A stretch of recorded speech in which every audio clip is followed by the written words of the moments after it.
దేవుని పరిశుద్ధ నామముకు మహిమ కలుగును గాక. అందరూ సంతోషంగా ఉన్నారండి. నరసింహ హ్యాపీ. సో దేవునికి మహిమ. గడిచిన వారాల్లో దేవుడు తన కృపలో భద్రపరిచి మరి యొక్క పునరుద్ధాన దినమును మన జీవితంలో ప్రవేశపెట్టినందుకు దేవునికి వందనాలు. అందరం కలిసి ఈ రోజుకి ఏర్పాటు చేయబడిన లేఖన భాగాన్ని చూద్దాము. పేతురు రాసిన మొదటి పత్రిక 4వ అధ్యాయం. పేతురు రాసిన మొదటి పత్రిక 4వ అధ్యాయము మనము ఈరోజు ధ్యానించుదాము. తీసారండి, చదువుతా వినండి. క్రీస్తు శరీరమందు శ్రమపడిన గనుక మీరును అట్టి మనస్సును ఆయుధముగా ధరించుకునుడి. శరీర విషయములో శ్రమపడిన వాడు శరీరమందు జీవించు మిగిలిన కాలము ఇక మీదట మనుజాశలను అనుసరించి నడుచుకొనక దేవుని ఇష్టానుసారముగానే నడుచుకున్నట్లు పాపముతో జోలి ఇక నేమీ లేక ఇండుము.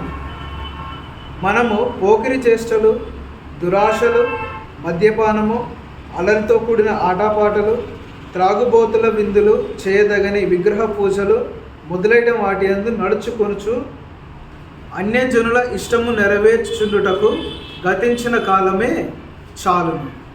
అపరిమితమైన ఆ దుర్వ్యాపారమునందు తమతో కూడా మీరు పరిగెత్తకపోయినందునకు వారు ఆశ్చర్యపడుచు మిమ్మును దూషించుచున్నారు. సజీవులకును మృతులకును తీర్పు తీర్చుటకు సిద్ధముగా ఉన్నవానికి వారు ఉత్తరవాదులై ఉన్నారు. మృతులు శరీర విషయములో మానవరీత్యా తీర్పు పొందినట్లును, ఆత్మ విషయములో దేవుని బట్టి జీవించినట్లును వారికి కూడా సువార్త ప్రకటింపబడెను. అయితే అన్నిటి అంతము సమీపమై ఉన్నది. కాగా మీరు స్వస్థ బుద్ధి గలవారై ప్రార్థనలు చేయుటకు మెలకువగా ఉండుడి.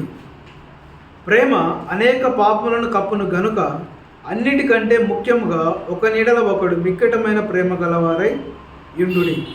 సనుగు కొనకుండా ఒకరినొకడు ఆతిథ్యము చేయుడి. దేవుని నానా విధమైన కృపా విషయమై మంచి గృహ నిర్వాహకులయుండి ఒక్కొక్కడు కృపావరము పొందిన కొలది ఒకరినొకడు ఉపచారము చేయుడి. ఒకడు బోధించిన ఎడల దైవోక్తులను బోధించినట్టు బోధింపవలను.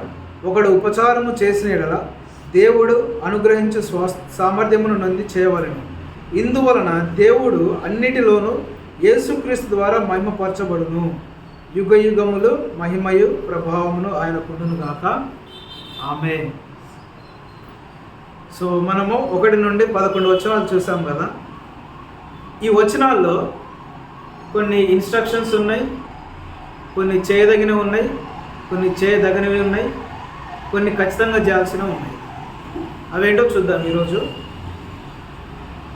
యాక్చువల్గా ఈ యొక్క పత్రిక ఎవరు రాశారు? పేతురు కదా. ఫస్ట్ పేతురా, సెకండ్ పేతురా? బ్రదర్స్, ఫస్ట్ పేతురా, సెకండ్ పేతురా? ఫస్ట్ పేతురా, సెకండ్ పేతురా ఏమైనా? మరి ఎంతమంది ఉన్నారండి పేతురులు? ఒకలా ఇద్దరా బ్రదర్స్? ఒకలే కదా. యాక్చువల్గా సందర్భం ఏంటంటే ఒకడే పేతురు 2 సార్లు పత్రిక రాస్తాడు, 2 సందర్భాలు. అందుకే మనం ఏమంటామంటే పేతురు రాసిన మొదటి పత్రిక. ఇట్ ఈస్ నాట్ మొదటి పేతురు but first episode of Peter. పేతురు రాసిన మొదటి పత్రిక, పేతురు రాసిన 2వ పత్రికను చదవాలి. కానీ మొదటి పేతురు 2వ పేతురు అంటే పర్సన్స్ ఇద్దరు అవుతారు.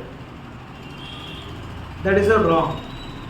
సో పేతురు రాసిన మొదటి పత్రిక, ఈ మొదటి పత్రికలో 4వ అధ్యాయంలో ఏమని చెప్తున్నాడు? యాక్చువల్లీ ఎవరికి రాస్తున్నాడు ఈ పత్రిక? మనం మొదటి అధ్యాయం మొదటి వచనంలో చూసినట్లయితే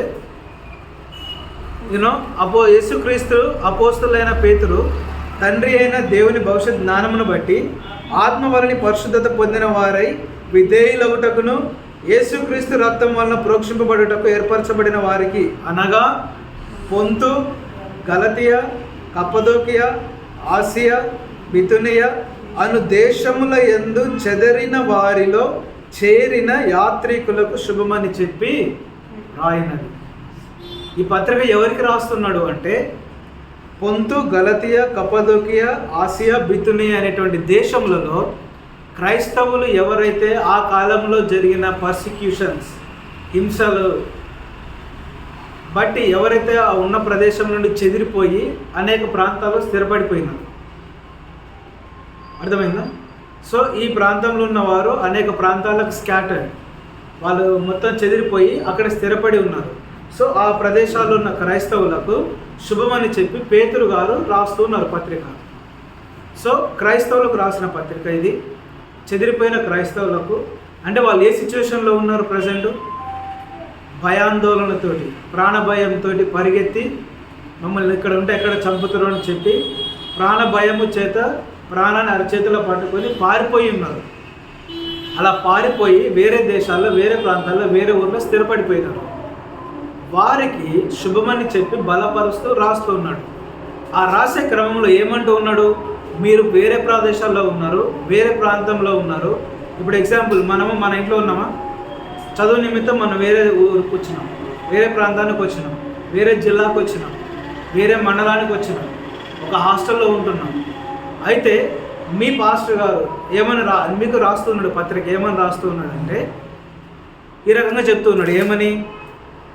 క్రీస్తు శరీరమందు శ్రమపడను గనుక మీరును అట్టి మనసును ఆయుధముగా ధరించుకోండి. మొట్టమొదటిగా శ్రమల చేత వాళ్ళు పారిపోయినారు కదా, శ్రమలను బట్టి వారు పారిపోయినారు కదా, అందుకోసమని వాళ్ళు బలపరిస్తే ఏమంటున్నాడు? శ్రమలు వచ్చినప్పుడు మీరు భయపడొద్దు. ఒకసారి యేసుక్రీస్తు శ్రమలను మీరు జ్ఞాపకం చేసుకొని ఆయన పారిపోయినాడా? కొరడ దెబ్బలతోటి డబ్బులు భరించలేక అక్కడి నుండి పారిపోయినాడా? లేకపోతే ఆ రోమా సామ్రాజ్యాన్ని చూసి, సైన్యాన్ని చూసి ఆయన బెదిరిపోయినాడా?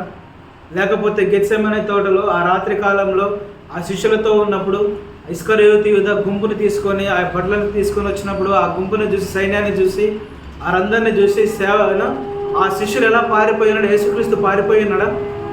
నిలబడ్డాడు యేసుక్రీస్తు వారు.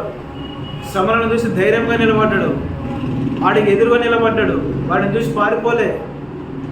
ఆ శ్రమలను బట్టి యేసుక్రీస్తు వారు ఎలాగైతే నిలబడి ఉన్నాడో, ఆ క్రీస్తుని బట్టి మీరు ఆ శ్రమలను ఆయుధముగా ధరించుకోవాలి. మీరు ఎక్కడ ఉన్నా, ఏ స్థితిలో ఉన్నా మీలో ఏముండాలా? క్రీస్తు శ్రమ పడినటువంటి మనసు నీలో ఉండాలా? ఆ శ్రమని నువ్వు ఆయుధముగా ధరించుకోవాలని చెప్తూ ఉన్నాడు. అలా చెప్తూ ఏమంటూ ఉన్నాడంటే, శరీర విషయంలో శ్రమపడిన వాడు శరీరమందు జీవించి మిగిలిన కాలము ఇక మీదట మనుజాషలను అనుసరించి నడుచుకోనక దేవుని ఇష్టానుసారముగానే నడుచుకున్నట్లు పాపము జోలికి ఇకనేమీ చేరకుండా ఉండుము. రెండవది ఇన్స్ట్రక్షన్ చెప్తూ ఉన్నాడు పేతురు గారు. ఏమని? మీరు ఆయా ప్రాంతాల్లో చెదిరిపోయి ఉన్నారు, అన్యజనుల మధ్య చెదిరిపోయి ఉన్నారు, అన్యజనుల మధ్య మీరు నివసిస్తూ ఉన్నారు, అన్య మతాల మధ్య నేను నివసిస్తూ ఉన్నారు, అన్య సాంప్రదాయాల మధ్య నివసిస్తూ ఉన్నారు, యూత్ మధ్య నివసిస్తూ ఉన్నారు. అనేక మంది డిఫరెంట్ మైండ్ సెట్తో ఉన్నటువంటి యూత్ మధ్య మీరు నివసిస్తున్నారు. కొంతమంది అమ్మాయిలు అంటారు, కొంతమంది డబ్బు అంటారు, కొంతమంది మోసం అంటారు, కొంతమంది అదంటారు, కొంతమంది ఇదంటారు కదా. వారందరూ మైండ్ సెట్ కలిగిన వారి మధ్య మీరు హాస్టల్లో ఉంటూ ఉన్నారు. అలా ఉంటూ ఉన్న మీరేం చేయాలి, ఏం చేయకూడదో చెప్తున్నాడు. ఏమని అంటున్నాడు? 3వ వచనం చదవండి. మనమందరం ఆ స్థితిలో ఉన్నప్పుడు మనం ఏం జ్ఞాపకం చేసుకోవాలంటే, మనము పోకిరి చేష్టలు, దురాశలు, మద్యపానము, అల్లరితో కూడిన ఆటపాటలు, త్రాగుబోతుల విందులు, చేయదగని విగ్రహ పూజలు మొదలైన వాటినందు నడుచుకొనొచ్చు అన్యజనుల ఇష్టానుసారం నెరవేర్చినది గతించిన కాలము. యూత్ దేవుడు చెప్తున్న మాట ఏంటంటే, మనము ఈ ప్రదేశాల్లో మన ఇంటికి, మన ప్రాంతానికి, మన ఊరికి దూరంగా మనం ఒక చోట నివసిస్తున్నప్పుడు వేటికి దూరంగా ఉండాలో దేవుడు చెప్తూ ఉన్నాడు. దేనికి? మొట్టమొదటిగా పోకిరి చేష్టలు. అర్థం ఏంటండి?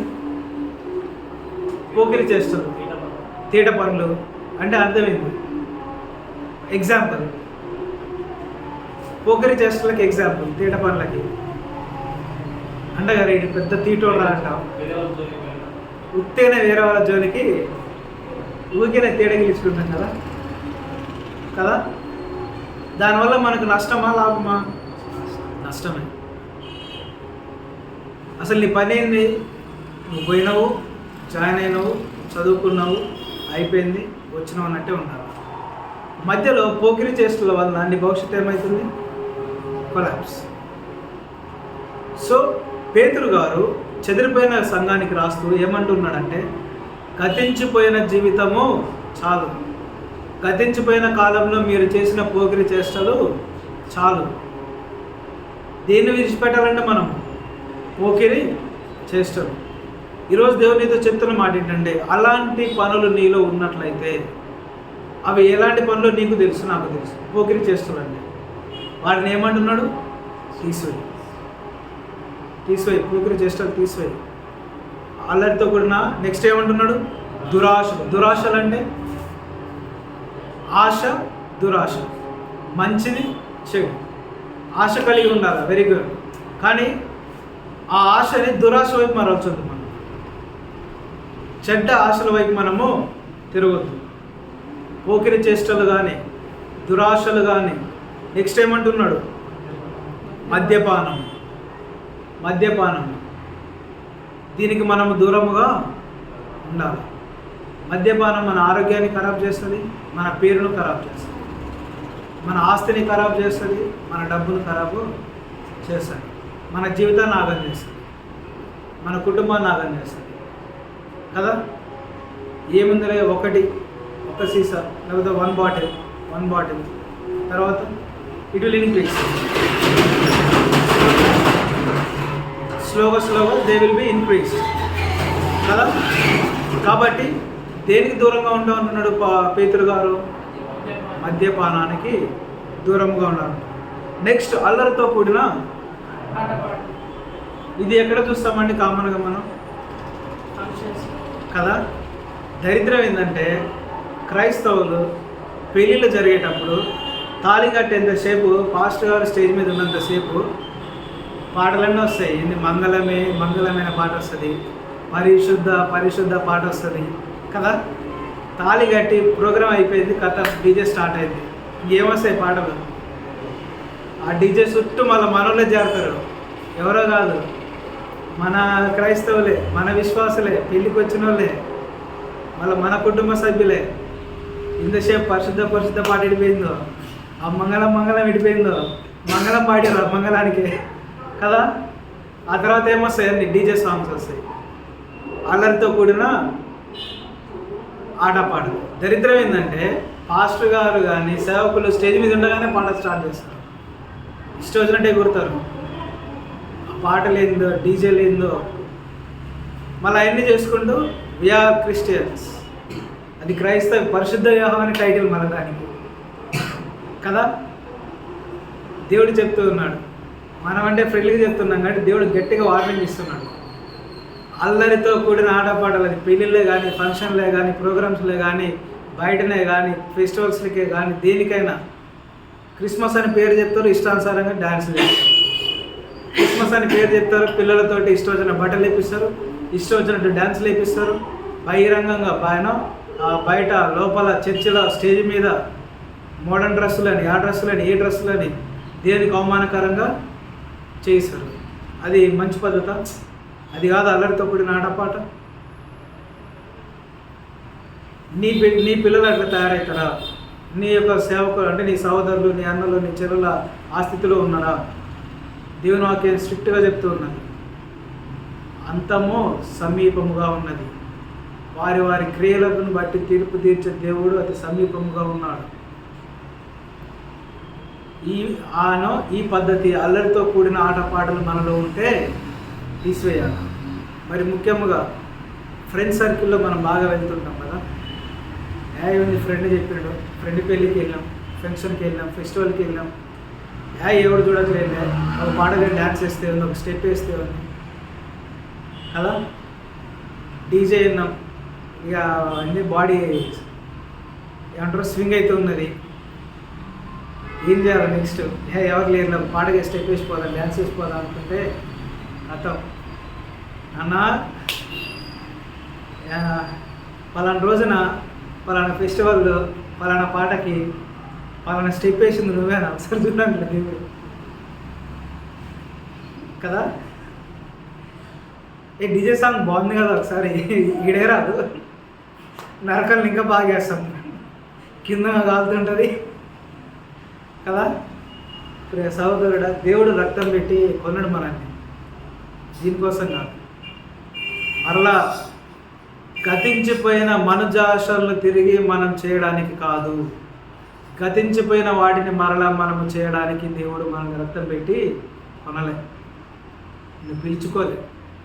అందుకే పేతురు గారు బహు జాగ్రత్త కలిగి భయంతో, అమ్మాయి నా పిల్లలు చెదిరిపోయి ఉన్నారు, వేరే ఊర్లో ఉన్నారు, వీళ్ళు ఎక్కడ మరలా పడిపోతారో, మరలా ఎక్కడ వెనుకకు తిరిగిపోతారో అని చెప్పి రాస్తూ ఉన్నాడు. ఏమని? పోకిరి చేష్టలు నీలో ఉండొద్దు, దురాశలు నీలో ఉండొద్దు, నెక్స్ట్ మద్యపానం నీలో ఉండొద్దు, అల్లరితో కూడిన ఆటపాటలు. అంటే ఈ సీజన్లో మనం బాగా ఇన్వాల్వ్ అవుతాం కదా. ఇప్పుడున్నటువంటి ఈ యొక్క 10 డేస్లో మనం బాగా అట్రాక్ట్ అవ్వడానికి అవకాశం ఉంటుంది. ఫ్రెండ్ సర్కిల్లో జాగ్రత్తగా ఉండాలి. మనం తొందరపడి కానీ లేకపోతే నిర్లక్ష్యంగానో లేకపోతే ఏమరపాటుగానో మనం అక్కడికి వెళ్ళొద్దు, ఇన్వాల్వ్ అవ్వద్దు. తర్వాత శాపాన్ని ఉగ్రతను తెచ్చుకోవద్దు. జాగ్రత్తగా ఉండాలి. నెక్స్ట్ ఏమంటూ ఉన్నాడు? త్రాగుబోతుల విందులకు వెళ్ళాలి, తప్పులేదు. విందులు అంటే it's nothing but feast. That may be marriage feast, birthday feast, festival feast, whatever it may be. But the word of God clearly says that మద్యపానపు త్రాగుబోతుల విందులు వెళ్ళాలి, కానీ త్రాగుబోతుల విందులకు వెళ్ళకూడదు. Sittings, in our common terminology sitting.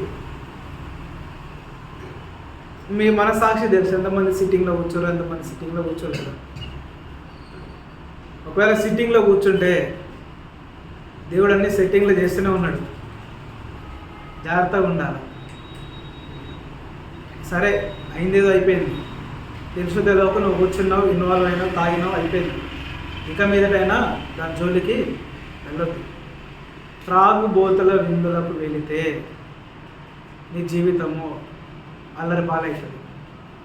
రీసెంట్గా 1 వే last week అనుకుంటా, నల్గొండలే అనుకుంటా, నేనే ఒక బ్రదర్ చెప్తున్నాడు. 4 బీహార్ వ్యక్తులు, ఫ్రెండ్సే, బీహార్ నుండి పని కోసం వచ్చినారు, పని చేసుకుంటున్నారు. మంచిగా ఈవినింగ్ అయింది, తాగినారు. మళ్ళా బిల్డింగ్ కన్స్ట్రక్షన్ చేస్తున్నారు, అపార్ట్మెంట్. దాని పక్కనే అన్ని ఆడ సామాన్ ఉంటుంది కదా, మన పనిచేసే మన ఫ్లోరింగ్ చేసేటప్పుడు గుద్దుతారు చూడు, సమానంగా అదంతా సామాన్ పక్కనే ఉంది. మంచిగా తాగినారు. వాళ్ళకి ఏమైంది తెలియదు, డిస్ప్యూట్ వచ్చింది. 3 కలిసి ఒక వ్యక్తిని ఆ దిమ్మ తీసుకొని తలకాయ మొత్తం చిత్తడి చేసినారు. ఇది లిటరల్గా జరిగింది. చూడండి, అంతసేపు బాగానే ఉన్నారు, మంచిగా ఫ్రెండ్స్గా ఉన్నారు, పని చేసుకుంటున్నారు, చేసినారు. దూర ప్రాంతాల నుంచి వచ్చారు, బీహార్ నుంచి మధుదేవు కోసం వచ్చినారు. 4 కలిసి పని చేసుకుంటూ త్రాగినాక దే లాస్ దేర్ కాన్షియన్స్. వారి యొక్క దాన్ని ఏమంటారు మనం, కాన్షియన్స్ని కోల్పోయినారు. వారి కాన్షియన్స్ కోల్పోయినారు. ఆ మద్యం చేత కంట్రోల్ చేయబడి, నియంత్రించబడి, వారు ఏం చేస్తున్నారో వారికి అర్థం కాకుండా, వారి ఫ్రెండే, వారితో వచ్చిన వాడే, వారితో కలిసి సహవాసం చేస్తున్నవాడే, వారితో కలిసి తింటున్నవాడే, అయినప్పటికీ ఏం చేసినారు? ఆ దిమ్మ తీసుకొని తలకాయ మొత్తం పలగొట్టినారు. పక్కనున్న వారు వచ్చి వారిని నిలబెట్టి పోలీసులకు ఫోన్ చేసి వాళ్ళని అరెస్ట్ చేసినారు. వీళ్ళని హాస్పిటల్కి తీసుకెళ్ళిన వారి పరిస్థితుల్లో జరుగుతుంది. ఇలా త్రాగుబోతుల విందుకు వెళితే నీ ప్రాణం ఉంటుందో ఉండదో నీకే తెలియదు, గ్యారంటీ లేదు. త్రాగినాక నువ్వు మరలా ఇంటికి సురక్షితంగా వచ్చేంత వరకు నీ ప్రాణం మీద నీకు నమ్మకం లేదు. వాస్తవం కాదు? త్రాగినాక ఎన్ని గొడవలు కావట్లేదు, ఎన్ని అల్లర్లు కావట్లేదు, ఎంతమంది ప్రాణ స్నేహితులు కొట్టుకోవట్లేరు, ప్రాణ స్నేహితులు విడిపోవట్లేరు మద్యపానం వల్ల, ఎన్ని కుటుంబాలు ఆగం కావట్లేదు. సో అందుకే ఏమంటున్నాడు పేతురు గారు, త్రాగుబోతుల విందుకు నువ్వు వెళ్ళొద్దు, నువ్వు పెట్టొద్దు, నువ్వు ఆ విందులను కండక్ట్ చేయొద్దు, నువ్వు దానికి పోవద్దు. నెక్స్ట్ ఏమంటూ ఉన్నాడు? చేయదగని విగ్రహ పూజలు నువ్వు చేయొద్దు. Keep it in your mind. చేయదగని విగ్రహ పూజలు నువ్వు చేయొద్దు. ఈవెన్ అది యేసుక్రీస్తు విగ్రహమైన నువ్వు దాని పూజలు చేయొద్దు. యేసుక్రీస్తే కదా, యేసుక్రీస్తు విగ్రహమే కదా, మరియమాతే కదా ఎగ్జాంపుల్ నువ్వు అనుకోవచ్చు. కానీ దేవుడు ఆత్మ అయి ఉన్నాడా, విగ్రహం అయి ఉన్నాడా? నన్ను ఆరాధించేవారు ఆత్మతో సత్యమతో ఆరాధించమన్నాడా, కొబ్బరికాయల పూజలతో ఆరాధించమన్నాడా? నువ్వు మనస్ఫూర్తిగా ఆత్మతో ఆరాధిస్తే చాలు, విగ్రహాల జోలికి నువ్వు వెళ్ళొద్దు. నెంబర్ 2 ఏంటంటే, ఇది బాగా గుర్తుపెట్టుకోండి, విగ్రహములు వట్టివే, అవునా కాదు? అవి చెవులుండి వినవు, నోరుండి మాట్లాడవు, కళ్ళుండి చూడవు, చేతులుండి పనిచేయవు, కాళ్ళుండి నడవవు, ఏం చేయవు. కానీ విగ్రహములో ప్రతి విగ్రహము వెనక అపవిత్రాత్మలు, దురాత్మలు ఉంటాయి. అవి మీరు జ్ఞాపకం చేసుకోండి. నువ్వు కామన్గా వెళ్ళి చూసొస్తా అన్నా సరే, గుడికి వెళ్ళి చూసొస్తా అన్న విగ్రహాన్ని, లేకపోతే గుడి వాతావరణం నేను చూసొస్తా అని వెళ్ళాను, లేకపోతే వాతావరణం బాగుందని వెళ్ళాం. కానీ ఆ విగ్రహంలో ఉండేటువంటి దురాత్మలు నీ ఏమని పడితే నీ పరిస్థితి, ఆ అపవిత్రాత్మలు నీ ఏమడి పడితే నీ పరిస్థితి, నీకు కనబడతాయి, అవి నీ వెంట వస్తాయని నీకు తెలుసా? తెలవదు. విగ్రహములు వట్టివే, కానీ వాటిలో అపవిత్రాత్మలు ఉంటాయి, దయ్యాలు అందులో ఉంటాయి, సాతాన్ అందులో ఉంటుంది. కాబట్టి దాని జోలికి వెళ్ళొద్దు, లేని పని కొని తెచ్చుకోవద్దు, జాగ్రత్తగా ఉండాలి. అవి చేయదగనివి. ఏమి చేయొద్దంటున్నాడు పేతురు గారు? బ్రదర్స్, ఏమేం చేయొద్దంటున్నాడు? పోకిరి చేష్టలు నెంబర్ 1, దురాశలు నెంబర్ 2, మద్యపానం నెంబర్ 3, అల్లరితో కూడిన ఆటపాటలు. ఇది బాగా గమనించండి. మీకు వివాహం జరగబోతుంది, మీ ఇంట్లో కార్యక్రమాలు జరగబోతున్నాయి, మీరు పెళ్ళిళ్ళకు పోతారు, ఫ్రెండ్స్ పెళ్ళిళ్ళకు పోతారు, ఫెస్టివల్స్కి పోతారు, బర్త్డేలో పోతారు, మీరు పెళ్లి చేసుకోబోతున్నారు, అన్నిటి చేసుకోబోతున్నారు. నీ పెళ్ళిలో ఇలాంటి అల్లరితో కూడిన ఆటపాటలు నువ్వు ఎంకరేజ్ చేస్తే నువ్వు లెక్క చెప్పుకోవాలి. నువ్వు పరిశుద్ధ వివాహాన్ని పేరు పెట్టుకొని తర్వాత నువ్వు డీజేలు పెట్టి ఆ స్టేజ్ వెనకాల మందు బాటిల్స్ పెట్టి నువ్వు ఫ్రెండ్స్ని సాటిస్ఫై చేయడానికో, నీ రిలేటివ్స్ని సాటిస్ఫై చేయడానికో, నీ రక్త సంబంధాన్ని సాటిస్ఫై చేయడానికో, లేకపోతే నీ యొక్క అత్తమామలు సాటిస్ఫై చేయడానికో నువ్వు వాళ్ళ కొరకు బెండ్ అయితే మనిషిని, ఆత్మను చంపగలిగే దేవునికి నువ్వు లెక్క చెప్పుకోవాలి. పరిశుద్ధ వివాహం అంటే పరిశుద్ధ వివాహం లాగానే ఉండాలి అంతే. ఒకవేళ అలా కాదంటే తీసేయి, అది తీసేయి, ఆ టైటిల్ తీసేయి, సేవకుల్ని బిలవకు, నీకు నచ్చినట్టు చేసుకో. పెళ్ళి ఉంటే అటన్నా ఉండు, ఇటన్నా ఉండు. వాక్యం వింటున్నావు కదా, ఇక మీదట నువ్వు చాలా జాగ్రత్తగా ఉండాలి. నువ్వు అల్లరితో కొన్ని ఆడపాటలు ఇన్వాల్వ్ అవుతా అంటే వదిలే, క్రైస్తవం వదిలే. లేదు క్రీస్తే కావాలనుకుంటే వాటిని వదిలే. నువ్వు అంటే మన ఫ్రెండ్ సర్కిల్లో మనం చాలా అటెండ్ అవుతాం, ఎస్పెషల్లీ యూత్గా ఉన్నప్పుడు మనకు ఉంటుంది, ఆ ఉత్సాహం ఉంటుంది, ఆ ఆత్మ ఉంటుంది. లేకపోతే మనం డ్యాన్స్ చేయాలనో, స్టెప్ వేయాలనో, లేకపోతే ఒకరు కనపరచుకోవాలనో, అమ్మాయిలు ఉన్నారనో, లేకపోతే సంథింగ్ ఏదో ఉందని చెప్పి మనం కొంచెం ఓవర్ యాక్షన్ చేస్తాం, అవునా కదా? కానీ all the actions will be considered in certain place. మనం చేసే ప్రతి యాక్షన్కి దేవుడు రియాక్షన్ చూపిస్తాడు. ఆ రియాక్షన్ మనం తట్టుకోలేము తర్వాత. క్లియర్? నీ పెళ్ళి జాగ్రత్తగా చేసుకో. నీ అన్నదమ్ముల పెళ్ళిళ్ళు మన చేతుల్లో లేవు, వాళ్ళ ఇష్టం, అది మనం చెప్పడం వరకు మన బాధ్యత. కానీ నీ పెళ్ళి నీ చేతుల్లో ఉందా లేదా? నీ బర్త్డే నీ చేతుల్లో ఉందా లేదా? నీ ప్రోగ్రామ్ నీ చేతుల్లో ఉందా లేదా? నువ్వు దాన్ని కంట్రోల్ చేయగలుగుతావు. నువ్వు దాన్ని నీకు నచ్చిన వేరే డిజైన్ చేసుకోగలుగుతావు. ఏవి ఉంచాలో ఏవి ఉంచొద్దో నువ్వు చేసుకోగలుగుతావు. కాబట్టి వాక్యం వింటున్న నీవు, దేవుడు ఏం చెప్తున్నాడు? అల్లరితో కూడిన ఆటపాటలు నీ ఇంట్లో ఉండొద్దు, నీ పెళ్ళిలో ఉండొద్దు, నీ బర్త్డేలో ఉండొద్దు, నీ చావులో కూడా ఉండొద్దు. చావులో కూడా చేస్తాం కదా, డబ్బులు తెచ్చి కోలాటాలు వేసి అన్నీ గ్రాండ్గా సెలబ్రేట్ లైక్ మ్యారేజ్ ఫెస్టివల్ కదా, గ్రాండ్గా చేస్తాం. చివరి కార్యం, ఎక్కడలేని ప్రేమ వస్తుంది, అందరికి వస్తుంది, బంధువులు వస్తారు, ఇక అంతా ఎక్కడెక్కడ లేని వాళ్ళు అంతా వస్తారు. మావానికి ఇది తక్కువ చేయాలా, అది తక్కువ చేయాలా? బతుకున్నప్పుడు ఏం పెట్టరు, ₹1 ముఖం గిట చూడడు. చచ్చిపోయినాక మావానికి డబ్బులు తక్కువ చేయొద్దు, అగరబత్తులు తక్కువ చేయొద్దు, అన్నీ పేలాలు, బొంగులు, ఆ పైసలు, చిల్లర, బంతిపూలు ఏ తక్కువ చేయొద్దు కదా. ఇక్కడ ఇంటికాంచి మొదలు పెడితే బొంద పెట్టేంత వరకు మధ్యలో మొత్తం గోలే. ఆ 7 పట్టన్నా పోని, 6 పోని, మంచిగా దావుతారు, డ్యాన్సులు వేస్తారు గ్రాండ్గా. మరే ఏం గ్రాండ్గా చేసినావురా? కదా. ఈవెన్ నువ్వు నిజమైన క్రైస్తవుడు అయితే నువ్వు ముందుగానే చెప్పుకో నీ కుటుంబానికి, నేను చచ్చిపోతే నా శవయాత్ర, నా యొక్క యాత్ర అనేది ఒక పరలోకపు యాత్రగా నువ్వు మలుచు. చేతనైతే నా చావు సందర్భాన్ని కూడా సువార్తగా మార్చు, స్వార్థ కొరకు వాడు. నా శవాన్ని ముందలు పెట్టి స్వార్థ ప్రకటించు. చనిపోయిన రోజు అన్యులు వస్తారు, ముస్లిమ్స్ వస్తారు, బంధువులు వస్తారు, అయినోళ్ళు వస్తారు, కానోళ్ళు వస్తారు, శత్రువులు వస్తారు, అందరూ వస్తారు కదా. అందరూ మళ్ళీ పెళ్ళిలో కూడుకోకపోవచ్చు, పెళ్ళిలో శత్రువులు రాకపోవచ్చు, అందరు రాకపోవచ్చు పెళ్ళికి, కానీ చావుకు వస్తారు చివరి చూపు. నువ్వు దాన్ని వాడుకో మంచిగా.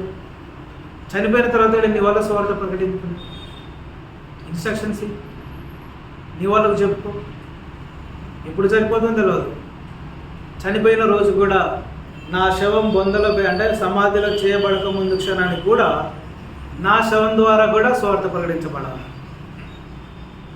నిజమైన క్రైస్తవ లక్షణం అది. అన్ని కట్ చేయి. పాటలొద్దు, పద్యాలొద్దు, డప్పులొద్దు, మేళాలొద్దు, కోలాటాలొద్దు, ఏదొద్దు. ఇంటి దగ్గర శవాన్ని లేపిన దగ్గర నుండి సమాధులు పెట్టేంత వరకు పాటల ద్వారా తీసుకోవాలి, వాక్యం ద్వారా తీసుకోవాలి, స్వార్థ ద్వారా తీసుకోవాలి. మరణానికి సంబంధించిన వాక్యాలు ఉన్నాయి. వాక్యాలు మనం చదవడం చేత కాకపోతే రికార్డు చేసి ఒక స్పీకర్లో పెట్టి తీసుకుపోయి అందరు కామ్గా ఉండండి, నిశ్శబ్దంగా ఉండండి. ఇది నిజముగా దేవుడి విశ్వాస యొక్క శవయాత్ర, శోభయాత్ర. తెలియని స్వార్థ ప్రకటించని ఆ రకంగా మనము ఎదగాలి. చేయకూడని పనులు ఇవి. అల్లరితో కూడిన ఆట పాటలు, మరి ముఖ్యంగా ఇందులో మనం బాగా ఇన్వాల్వ్ అవుతాం. నువ్వు తాగకపోవచ్చు, నువ్వు తిరగకపోవచ్చు, కానీ ఇందులో ఇన్వాల్వ్ అయ్యే అవకాశం ఉంది నీ తెలవకుండా. పెళ్ళిళ్ళకి వెళ్ళినప్పుడు, పేరెంటాలకు వెళ్ళినప్పుడు నీ తెలవకుండా నువ్వు ఇన్వాల్వ్ అయ్యి ఈ పాపం చేసే అవకాశం ఉంది. కాబట్టి జాగ్రత్త పడు. దురాలోచనలు రాకుండా జాగ్రత్త పడు. నీ మనసులోని యవన కాలంలో ఉంటుండే అనేకమైన దురాశలు వస్తాయి, మనలోని పాపపు ఆలోచనలు వస్తాయి. జాగ్రత్త పడు. వీటన్నిటినీ తీసివేయమంటున్నాడు. సో నెక్స్ట్ ఏమంటూ ఉన్నాడు? చేయకూడని పనులు ఇవి. 4వ వచనం చూడండి. అపరిమితమైన దుర్వ్యాపారమునందు తమతో కూడా మీరు పరిగెత్తకపోయినందుకు వారు ఆశ్చర్యపరచు మిమ్మల్ని దూషించుతున్నారు. ఇది ఏ కేటగిరీ అంటే, ఎవరైతే వారికి తమకు తాము విశ్వాసాలను నడుపుకుంటూ ఫ్రెండ్స్ ఫోర్స్ చేసినా, బంధువులు ఫోర్స్ చేసినా, తాగమని ఇబ్బంది పెట్టినా, తిరగమని ఇబ్బంది పెట్టినా, లేకపోతే మొక్కమని ఇబ్బంది పెట్టినా, ఏం చెప్పినా వారు మేము చేయము అని సపరేట్ అయి ఉంటారు చూసావా. వాళ్ళని చూసి ఈ మిగతా ఫ్రెండ్స్ ఏమంటారు? ఇది కామన్గా మనల్ని అనే ఒక పదం ఉంటుంది. అన్యులు ఏమనంటారంటే గొర్రెబిడ్డ సంథింగ్ ఏదో అంటారు కదా, గొర్రెబిడ్డ అంటారు. లేకపోతే రోడ్డు మించిపోతుంటే దేవుని బిడ్డ హేళన చేస్తారు, దూషిస్తారు. నువ్వు దూషించబడుతున్నావు, నువ్వు రైట్ ట్రాక్లో ఉన్నావు అని అర్థం. హాస్టల్లో 4 తాగుతున్నారు, ఆ ఫ్రెండ్స్ తాగే ఫ్రెండ్స్ నేను చూసి హేళన చేసినంటే నువ్వు కరెక్ట్ మార్గంలో ఉన్నావు అని అర్థం.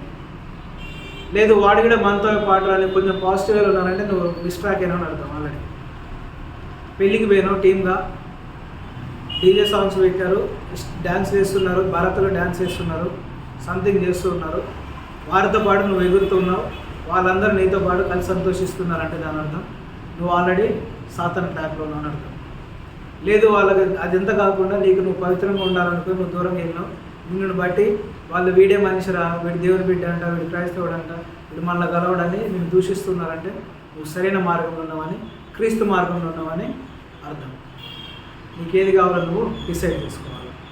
సో ఈ రకంగా పేతురు గారు ఆ ప్రజలకి, క్రైస్తవులకి ఇన్స్ట్రక్షన్స్ చెప్తూ ఉన్నాడు. చేయాల్సిన పనులు ఏంటో చెప్తూ ఉన్నాడు తెలుసు. 5వ వచనం చూడండి, ఇది బాగా గమనించండి, మనసులో పెట్టుకోండి. సజీవులకును మృతులకును తీర్పు తీర్చుటకు సిద్ధముగా ఉన్నవానికి వారు ఉత్తరవాదులై ఉన్నారు. ఒకవేళ నిన్ను దూషిస్తే, నువ్వు పాపము చేయనందుకు నువ్వు దూషించబడితే, అలా దూషించేవారు ఎవరికి ఉత్తరవాదులై ఉన్నారంట? సజీవులకు మృతులకు తీర్పు తీర్చే దేవునికి ఉత్తరవాదులై ఉన్నారు. ఎందుకో తెలుసా? తీర్పు దినాన నీ పక్షంగా దేవుడు నిలబడి అడుగుతాడు. ఆ రోజున ఆ పాటల సందర్భంలో, ఆ మధ్యాహ్న సందర్భంలో నా కుమ్మాన్ని నువ్వు ఎందుకు దూషించావు రాలేదని, త్రాగుదానికి నువ్వు ఎందుకు ఫోర్స్ చేసావు, రాను అంటే నువ్వు ఎందుకు తిట్టావు అని మంచిగా ఉన్నందుకు నువ్వెందుకు తిట్టావు? ఇప్పుడు నాకు లెక్క చెప్పని నీ పక్షాన దేవుడు వాళ్ళు అడుగుతాడు. కాబట్టి నువ్వు no need to worry. So ఇది గుర్తుపెట్టుకోవాలి, మృతులకును సజీవులకును తీర్పు తీర్చే దేవుడు ఉన్నాడు. తీర్పు తీర్చే దినం రాబోతున్నది. ఆ తీర్పులో నువ్వు నేను ఉండబోతున్నాను.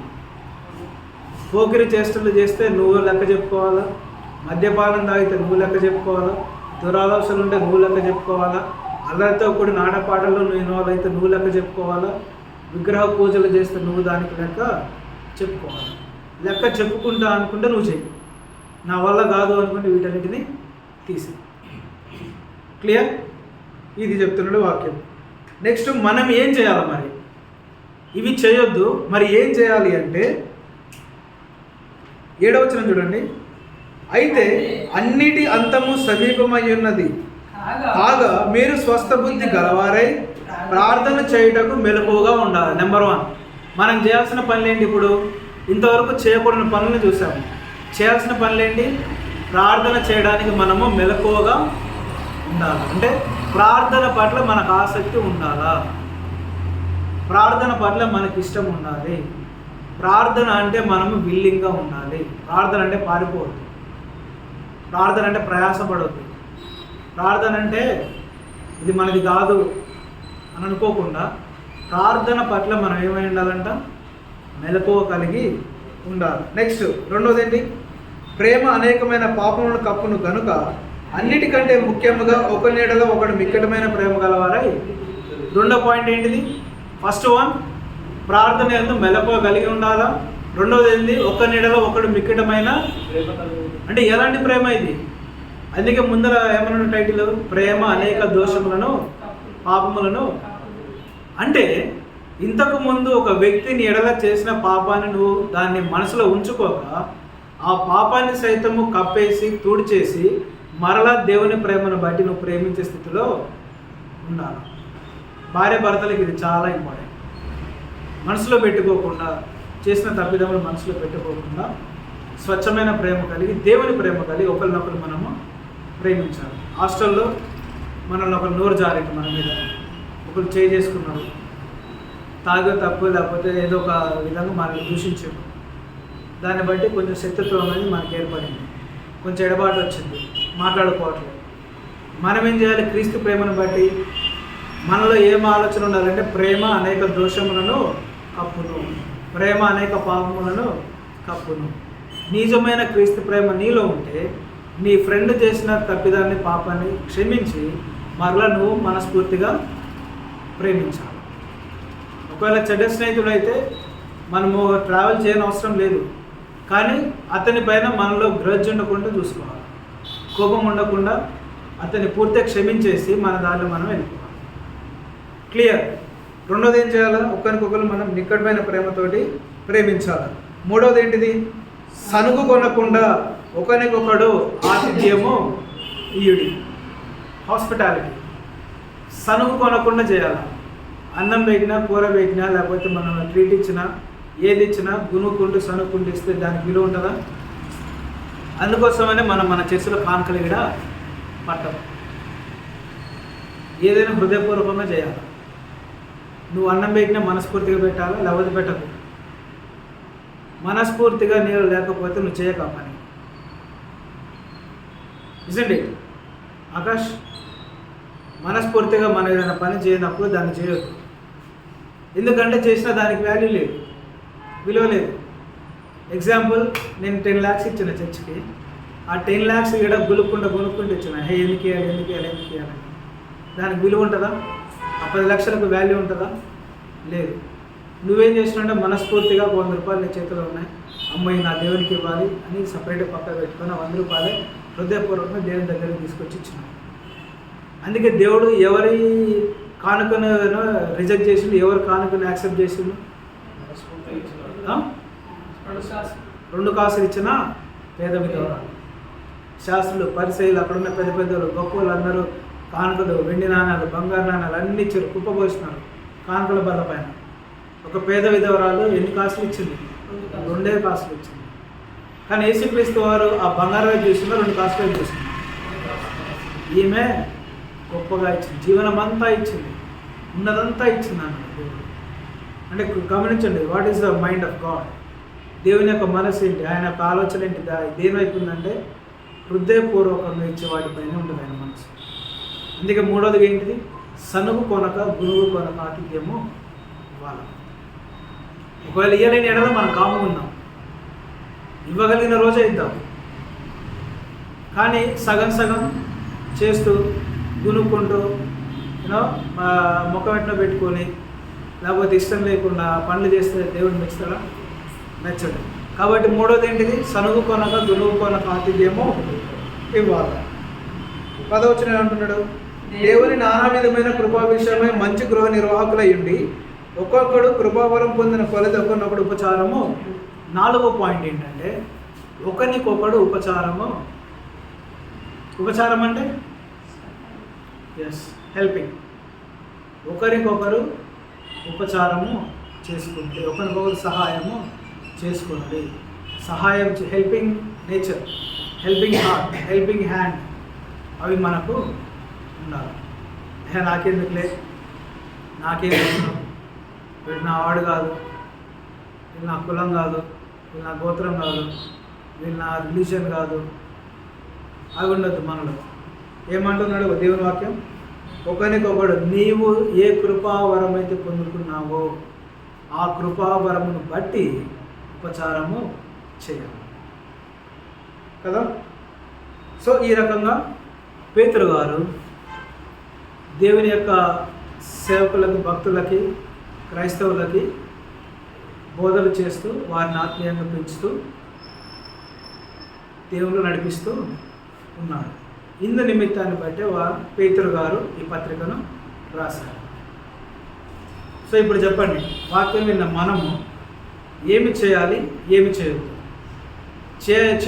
చేయకూడని పనులు ఏంటండి? నెంబర్ 1 పోకిరి చేష్టలు, నెంబర్ 2 దురాశలు, నెంబర్ 3 మద్యపానం, నెంబర్ 4 నెంబర్ 5 త్రాగుబోతుల విందులు, నెంబర్ 6 ఇవి చేయాలా చేయకూడదా? మరి మనలో ఉన్నట్లయితే తీసేయమని దేవుణ్ణి ప్రార్థించుదాం. త్రాగుడికి బలహీనగా అలవాటు పడిపోతే, ఒకవేళ మనం త్రాగుడు ఉండలేకపోతే దేవుని బలం అని అడుగుదాం. దురాలోచనలు మనలో ఉన్నట్లయితే తీసుకోమని అడుగుదాం. అల్లరితో కూడిన ఆడపాటలు మనలో ఉన్నట్లయితే అక్కడ జోలికి వెళ్ళకుండా, అక్కడికి వెళ్ళకుండా మన హృదయాన్ని నియంత్రించమని దేవుణ్ణి అడుగుదాం. చేయాల్సిన పనులు మెలకువ, ప్రార్థన చేయటకు మెలకువ కలిగి ఉండట. నెంబర్ 2 ఒక నీడలో ఒకడు మిక్కటమైన ప్రేమను కలిగి ఉండడం. నెంబర్ 3 ఆతిథ్య విషయంలో సనువు కొనక హృదయపూర్వకంగా అన్నం పెట్టాలి. నెంబర్ 4 ఒకరికొకరు ఉపచారము చేసుకోవాలి. మోకరించుదాము ప్రతి ఒక్కరు.